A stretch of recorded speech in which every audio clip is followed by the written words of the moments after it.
Hi everyone, my name is Kayla and welcome back to Kay's Hidden Shelf where we talk about books. Today I'm going to share with you the books that I hope to read in October. Now I know many people are probably going to be reading some horror books or some spooky books. I'm honestly terrible with reading horror just because I'm a scaredy cat, but I'm also just bad at organizing themed reading months. I'm a mood reader. I read what I want when I like to as much as I can. And this is not going to be a Spooktober MBR, unfortunately. And jumping right in, the first book that I'll be reading is actually a carryover from September. I had really tried to get it done in September, and this was a buddy read that we had over at the Indie Accords Discord. I'll leave links where you can find that Discord if you'd like to join us for the next buddy reads coming up. But this one is The Seventh Cadence by Jim Wilbourne. This is a self-published high epic fantasy at just under 700 pages. I'm currently about 65% of the way through at the moment, and it's been really enjoyable. The creatures, the world, the characters, I'm really enjoying how it's all connecting and the slow burn of it all as well. There's lots of action in there too. I love getting to connect with the characters in such an intimate way that we are in this. I'm really looking forward to seeing what happens in the last little bit of this. I'm hoping I can finish it in the next couple days. This does have a tagline at the back saying that this is great for fans of Brendan Sanderson, Brent Weeks, and Robert Jordan, and I can definitely see where that comes from. In this, calamity has struck and the Desserin Dominion is taking a step forward at that fragile peace that's there between the kingdoms. They're looking to make their move and make the world into their own one-minded regime. The fate of the world is in three unlikely hands, and how well we get to know these characters as they go through this story has just been really enjoyable so far. Within this same series, I actually was lucky enough to receive an e-arc for the next book coming out, which I believe is a sequel novella called Strangers in the Promised Lands. This will be releasing on October 24th, so I'm actually planning to start this one right after I finish The Seventh Cadence, as it is a sequel to this story.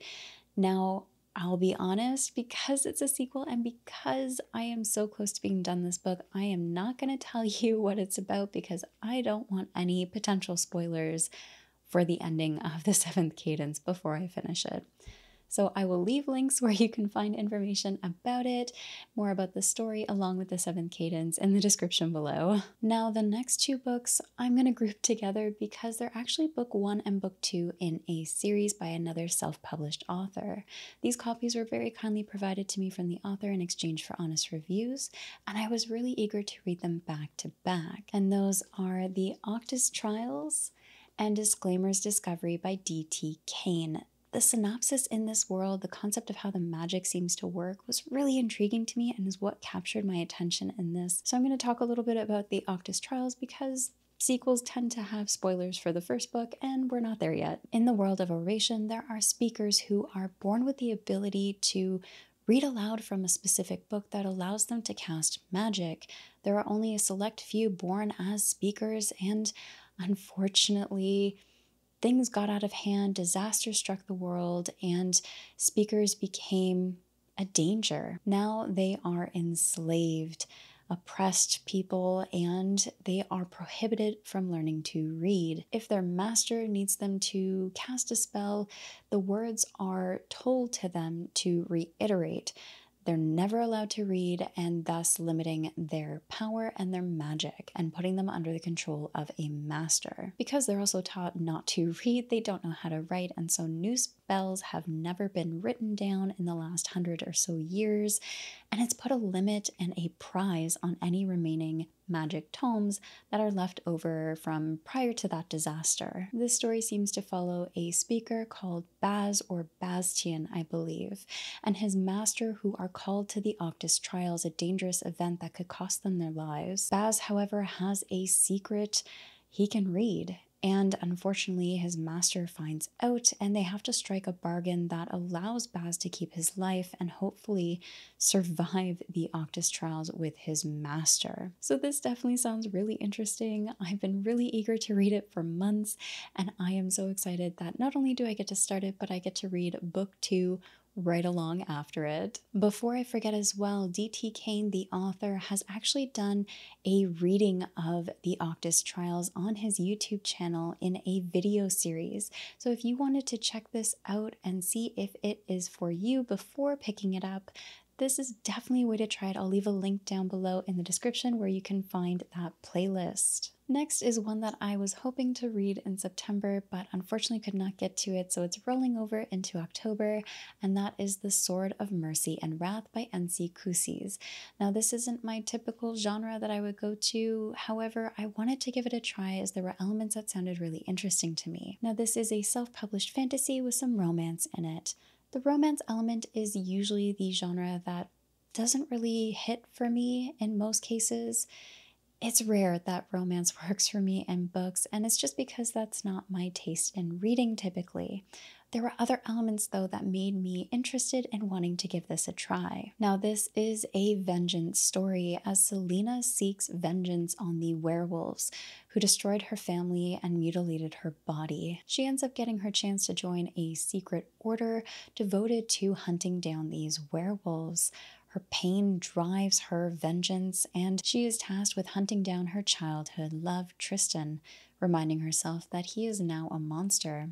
When they meet, however, old flames and feelings come back, and she begins to unravel dark secrets kept hidden, secrets about the monsters that the Order has been hiding. So what really captured my attention was the potential for the dark secrets from the Order, the little mystery that's thrown in there, along with Selena's position of what's happened to her. It sounds like she's been through hard times, and the vengeance trope. Those were elements that really piqued my interest, and this one I believe does fit the Spooktober theme. This will also be a quick read as it's just 267 pages, so it will be a nice refreshing palette cleaner between all of the chunky books that I've been reading lately. Another rollover from my MBR back in September that I really would love to get to is End of Days by Erin S. Jones. This is the conclusion in the Broken Gods trilogy. It's a grimdark self-published fantasy, and I am just so eager to see what happens in this conclusion, and unfortunately I just couldn't fit it in September, so this month I'm really hoping to fit it in. Next is another one that I've been so eager to get to. It was very kindly gifted to me from a friend as well, and that is The Spear That Cuts Through Water by Simon Jimenez. This is just going to be amazing. I know it already, and maybe I'm hyping myself up, but I absolutely adored The Vanished Birds, which was their debut in a sci-fi, and I just can't wait to dive into this second book that they're publishing or have published, and it is a fantasy, and I'm so excited. This is also just an incredibly beautiful hardcover, from the artwork itself to the beautiful end papers you can see inside here. I'll also be getting the audiobook to give that a try as an immersion reading with this too. I am so excited, and I'm sorry I'm not going to tell you what this is about because I want to go in blind. So that is everything I have planned on my MBR for October. I'd love to know, what are you planning to read in October? Are you going to be reading something spooky for Halloween and the fall? Or are you going to pick a cozy read for that nice, cozy sit-in with a blanket, cool temperatures, and a hot drink? Leave your comments down below. I'd love to hear from you. As always, thank you for watching, and take care of yourselves.